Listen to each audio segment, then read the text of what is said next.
আজকে বিজ্ঞান মঞ্চের যে বিজ্ঞান অভিক্ষার পরীক্ষাটা ছিল, আজকে আমাদের সেই পরীক্ষা নিমতা ঈশানচন্দ্র বালিকা বিদ্যালয় হাই স্কুলে করা হয়েছে।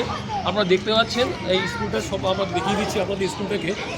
আমাদের ক্যামেরাম্যান রাজদীপ শুরুকে বলবো স্কুলটা দেখাতে। নিমতা ঈশানচন্দ্র বালিকা বিদ্যালয়ের আজকে আমাদের বিজ্ঞান অভিক্ষা বিজ্ঞান মঞ্চ থেকে যেটা ছিল সেই মঞ্চের থেকে আমি আপনাদের কাছে সবাই স্বাগত জানাচ্ছি আমাদের এই অনুষ্ঠানে। এইখানে দেখতে পাচ্ছেন আজকে গার্জিয়ানরা অনেকেই এসছে এই পরীক্ষা দিতে, তাদের মধ্যে অনেকের ছাত্রছাত্রীরা রয়েছে। তা এখানে তাদের মধ্যে যে একজন গার্জিয়ান রয়েছে তাকে আমি জিজ্ঞাসা করবো তারা এই বিজ্ঞান অভিক্ষায় কতদিন ধরে পরীক্ষা দিচ্ছে। আপনি কতদিন ধরে আপনার বাচ্চা পরীক্ষা দিচ্ছে? এখন 7-এ পড়ে। তাহলে আপনি এই বিজ্ঞান অভিক্ষায় যে পরীক্ষাগুলো দিয়েছে এতে মনে হয় আপনার বাচ্চাদের পরীক্ষায় অন্য পরীক্ষাতে সুবিধা হবে? হবে। আচ্ছা, আপনার নাম কি? আচ্ছা, আপনি কোন স্কুল থেকে এসেছেন? মেয়েরা এই স্কুলেই পড়ে? আচ্ছা আচ্ছা, তোমরা এই স্কুলেই পড়ো? আচ্ছা, তোমার নাম কি? শ্রেষ্ঠা দাস। তো তুমি কত দিন ধরে পরীক্ষা দিচ্ছ বিজ্ঞান অভিক্ষা? আমি 5-এ দিয়েছি, আবার এই ক্লাসে 7-এ। আচ্ছা, তুমি এই যে পরীক্ষা দিচ্ছ তাতে তোমার কি মনে হচ্ছে? তোমার যে ভবিষ্যতে যে বিজ্ঞানের সচেতন করার জন্য চেষ্টা করা হচ্ছে সেটা কি মনে হচ্ছে হবে তোমার মনে হয়? হ্যাঁ হবে, মানে হচ্ছে মাধ্যমিকের উচ্চ মাধ্যমিকের শীটগুলো আলাদা হয়ে গেছে, কোয়েশ্চেন মার্কগুলো আলাদা, সেগুলো এখন থেকে যদি আমরা করতে থাকি তাহলে আমরা পরবর্তীকালে যদি এরকম দেয় তাহলে তো আমাদের সুবিধা হবে। আচ্ছা, এবার তো পরীক্ষাতে তো দিয়েছে নতুন ভাবে, তাই তো? এই পরীক্ষাটা তোমার খুব ভালো লেগেছে, আর তো তোমার মনে হয় এই পরীক্ষা এইভাবেই চালিয়ে যাওয়া উচিত নাকি? হ্যাঁ, আরও যদি পরীক্ষা শুনতে পাই তাহলে আবার। আচ্ছা আচ্ছা, তোমার নাম কি? তুমি এদিকে আসো। আমার নাম কথা দাস। কথা দাস। তুমি কোন স্কুলে? বেশ স্কুলেই পড়ো? আচ্ছা, তো তুমি এই যে পরীক্ষা দিলে তাতে কোন ক্লাসে পড়ো তুমি? ক্লাস 5-এ। তুমি পরীক্ষা যে দিলে তাতে তোমার মনে কী হলো যে এই পরীক্ষাটা হওয়া উচিত, এভাবে বিজ্ঞান মধ্যে যে পরীক্ষাগুলো নিচ্ছে তাতে করা উচিত? হ্যাঁ। আচ্ছা আচ্ছা, তাতে তোমার কি মনে হলো? খুব ভালো লাগলো পরীক্ষাটা দিয়ে? সব প্রশ্নের উত্তর দিয়েছো? সব প্রশ্নের উত্তর দিয়েছো। তাহলে এইভাবে পরীক্ষাটা যেভাবে শুরু হয়েছে সেইভাবে চালিয়ে যাওয়া দরকার, তাই তো? তো আচ্ছা, ওকে জিজ্ঞাসা করো, তুমি তোমার নাম জিজ্ঞাসা করো, তোমার নাম কি? রিয়া রয়। জোরে বলবে কথা। হ্যাঁ, কী বলো নাম বললে? রিয়া রয়। কোন ক্লাসে? 5-এ। তো এইবার পরীক্ষা দিলে, এবার যে পরীক্ষা দিয়ে কেমন লাগলো? কী মনে হলো যে এই যে পরীক্ষাটা দিলে তাহলে কি কঠিন লেগেছে তোমাদের কাছে? তাহলে এইভাবেই পরীক্ষাটা হয়ে যাওয়া উচিত, তাই তো? এইভাবে পরীক্ষাটা, তাহলে আপনারা বুঝতে পারলেন যে আমাদের যে পরীক্ষাটা শুরু হয়েছে বিজ্ঞান মঞ্চ থেকে, যে বিজ্ঞান অভিক্ষার পরীক্ষাটা শুরু হয়েছে সেটা ওরা চাইছে এইভাবেই হয়ে যাক। এইভাবে যদি পরীক্ষাগুলো হয় তাহলে তো কী হবে, তাদের যে প্রশ্নপত্রের মধ্যে যে উত্তরগুলো যেভাবে দিতে পেরেছে সেটা কিন্তু তাদের খুব কাজে লাগবে। এইবার আমাদের সঙ্গে আমাদের যে বিভিন্ন ছাত্ররা আপনি দেখলেন, এবার স্যাররাও ছিল এই পরীক্ষাগুলো, স্যাররাও নিয়েছেন। তা এই পরীক্ষা যে স্যার নিয়েছেন তাদের মধ্যে একজনকে আমরা ধরছি, তার কাছে আপনার নামটা কিন্তু বলেন। নমস্কার, অরিন্দম বলছি। আচ্ছা, আজকে যে বিজ্ঞান অভিক্ষার পরীক্ষা নেওয়া হলো, এই যে পরীক্ষাটা নতুন করে একটা শুরু, আর এই বিজ্ঞান অভিক্ষা পরীক্ষাটা কীভাবে ছাত্রদের কাজে লাগছে? মানে যেটা বিষয়টা হচ্ছে যে বিজ্ঞান তো আমাদের সমস্ত ক্ষেত্রেই বিজ্ঞান জড়িত। আমাদের দৈনন্দিন কাজ বলুন, আমাদের জীবনযাত্রা বলুন, সব জায়গাটাই বিজ্ঞান ভিত্তিক। তো আমরা যদি নিজেরা বিজ্ঞান মনস্ক না হতে পারি সেই ক্ষেত্রে যুক্তির অভাব ঘটবে আমাদের মনে হয়, এবং সেই যুক্তির অভাবটা যাতে না ঘটে তাহলে ছোটোবেলা থেকেই শিক্ষা এবং তার সাথে বিজ্ঞান শিক্ষা এই দুটো আমাদের একসাথে এগিয়ে নিতে হবে। এবং সেই ক্ষেত্রে যে ছোটো ছোটো বাচ্চারা বিভিন্ন ক্লাসের তারা যেভাবে আসছে এবং তারা পরীক্ষা দিচ্ছে, এতে ওদের বিজ্ঞান মনস্কতা এবং সব কিছুকে যুক্তি দিয়ে বিচার করার যে ক্ষমতা, সেই ক্ষমতা ওদের মধ্যে ছড়িয়ে পড়বে।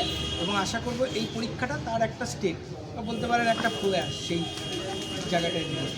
এই প্রয়াসটা আপনার কতদিন ধরে মনে হয় চলছে আমাদের এই প্রয়াসটা বিজ্ঞান মঞ্চে? গত আমরা 2-3 বছর ধরেই বা তারও আগে, আমি লাস্ট 3-4 বছর ধরে এটার সাথে জড়িত। প্রত্যেক বছরই এটি করা হয় এবং আরও এর সাথে আরও বিভিন্ন রকম কিছু এক্সট্রা ক্যারিকুলাম অ্যাক্টিভিটিস বা আনুষঙ্গিক কিছু অ্যাক্টিভিটিস আমরা করি, যাতে বিজ্ঞান সচেতনতা আমরা ছাত্রদের মধ্যে বিশেষ করে আমরা ছড়িয়ে দিতে পারি। কারণ একটা প্রজন্ম থেকে আরেকটা প্রজন্মতে আপনি জানবেন সেটা আস্তে আস্তে ব্যাপ্তি ঘটে। আচ্ছা, এটা তো বিভিন্ন স্কুল থেকে এখানে ছাত্রছাত্রীরা এসছে, তা আপনারা যখন বিজ্ঞান মঞ্চের লোকরা যে আমরা যেমন যাচ্ছি তাদের স্কুলের কাছে, তারা কি সেভাবে সহযোগিতা করছে? আরও যতটুকু সহযোগিতা আমরা আশা করি সেটুকু হয়তো পাচ্ছি না, তবে নিশ্চয়ই সহযোগিতা আমরা পাচ্ছি। তবে এই সহযোগিতার পরিসরটা আরেকটু বাড়ানো দরকার। এই বিষয়ে আপনি যদি আমাদের যে সম্পাদক বা এই অঞ্চলের যে বিজ্ঞান মঞ্চের যে আছে আহ্বায়ক অনুপম বাবুর সাথে একটু কথা আচ্ছা, আমরা অনুপম বাবুকে পেয়ে গেছি। অনুপম বাবুকে পেয়ে গেছি। উনি বিজ্ঞান মঞ্চের এই যে কর্মকাণ্ড, এই কর্মকাণ্ডের সম্পাদক। তিনি আজকে এই যে বিজ্ঞান মঞ্চের ব্যাপারে আজকে এই পরীক্ষাটা হলো সেই ব্যাপারে একটু কিছু বলুন। এই পরীক্ষা তো প্রত্যেক বছরই হয়ে থাকে।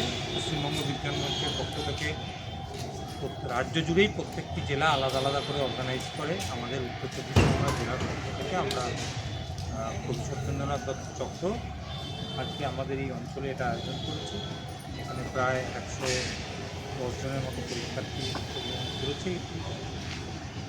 5 থেকে 10 অবধি ছেলেমেয়েরা এতে অংশগ্রহণ করতে পারে। বিজ্ঞান এবং অঙ্ক বিষয়ক প্রশ্ন থাকে, তাদের বিজ্ঞান চেতনা, বিজ্ঞান চর্চা বৃদ্ধি পাওয়ার লক্ষ্যেই আজকের এই পরীক্ষা।